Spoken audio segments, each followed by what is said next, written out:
October 28th saw the launch of the new Trailblazer League, a new game mode following the success of Twisted Leagues. In this mode, players are started out fresh but are limited to a single area, and as they progress they can choose between relics and a limited number of new areas to advance their gameplay. The gimmick of this league is the perfect encapsulation of what makes old-school RuneScape so special in the first place. The choose-your-own-adventure style of the main game is accelerated in Trailblazers with the boosted experience rates and high drop chances. Certain cosmetic items carry over between the different leagues, and my goal with Trailblazers is to achieve the Giant Mole pet.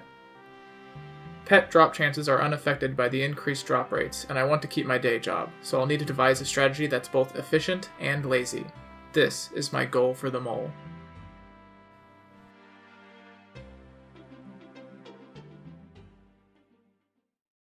Most people, when they think Giant Mole, think Darox.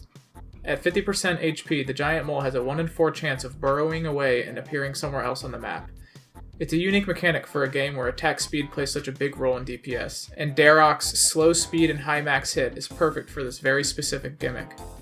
It also kinda sucks. Chasing the mole in full Darox leads to a lot of stamina potion consumption. You have to maintain 1 HP, and you have to maintain your prayer, and my brain just can't submit to a grind under these circumstances. RuneScape is flush with options, and I developed a strategy using the Toxic Blowpipe and Heavy Ballista that greatly reduced the running around but maintained the high max hit. It also made the running around far sillier with the Ballista, which is always a plus. It was overall less efficient, but the most efficient my brain would allow. Efficient in its inefficiency. In Trailblazers, you can't run out of run energy, but I still decided to use range for my grind and choose Quick Shot for my third relic. My tier 2 relic was Last Recall, which combined with Kandarin is basically a pocket bank and altar. It's almost too broken not to take. For the first 50% of the mole's HP, I was going to use Throwing Knives and a Cannon. My tier 1 relic was Production Master to smith the knives and cannonballs quickly. My tier 5 relic was Infernal Gathering, which made gathering the bars incredibly fast. For the burrowing phase, I used a rune crossbow, which I got from Wyverns at 72 Slayer.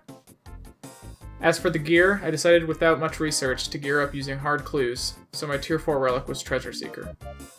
Everyone's early game is basically the same. You just run around and do a little bit of everything, gaining points. You don't really diverge until you pick your first unique area.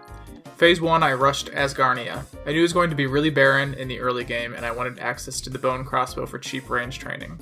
I'm a busy boy, so when I'm actively playing, I try to rush myself to lazy, long grinds when I'm not actively playing.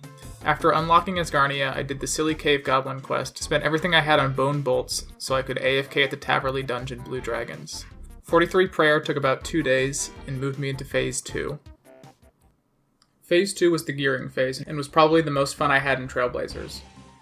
I chose Treasure Seeker as my 4th relic and wanted to do clue scrolls for all my gear, but clue scrolls in early Trailblazers were basically impossible to complete. I wanted either black or blessed d'hide, and all of that could be obtained from hard clues, which were 4 to 5 steps long. Since Trailblazers was an area-restricted game mode, you could get clue steps that weren't in an area that you had access to, thus forcing you to drop the clue and start over. Treasure Seeker helped by making all clues take the lowest amount of steps, 4 in this case, and having a higher chance of dropping, but it still didn't remedy this issue, but there was a workaround. Clue progress was tied to the clue, and holding a clue made you unable to acquire another clue under normal circumstances, but with Treasure Seeker, you could stack an item that could be converted into a clue. So you could stack a lot of these items, scroll boxes, and open them one at a time. If the clue scroll had a first step that was undoable, you would dispose of it. If it had a first step that was completable, you would drop it on the ground until you had 4 separate clues that had 4 separate first steps you could complete. Then you could do each first step one at a time, and the game would count the progression. For this to work, I would need a lot of hard scroll boxes.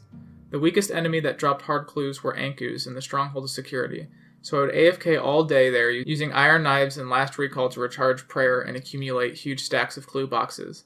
And then when I was actively playing, I would use this convoluted method to actually complete hard clue scrolls. Hard clues were so difficult to complete in the first couple of weeks that just completing more than 10 would put you pretty high on the high score page. The alchables from the clue scrolls gave me the money I needed to purchase a cannon, and the range training from the Ankus gave me 99 rage.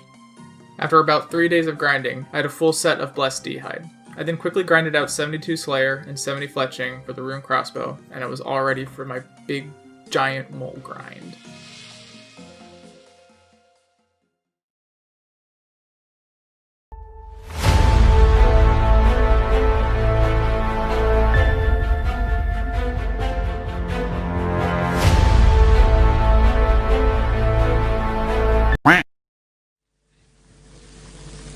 Ladies and gentlemen, we got him.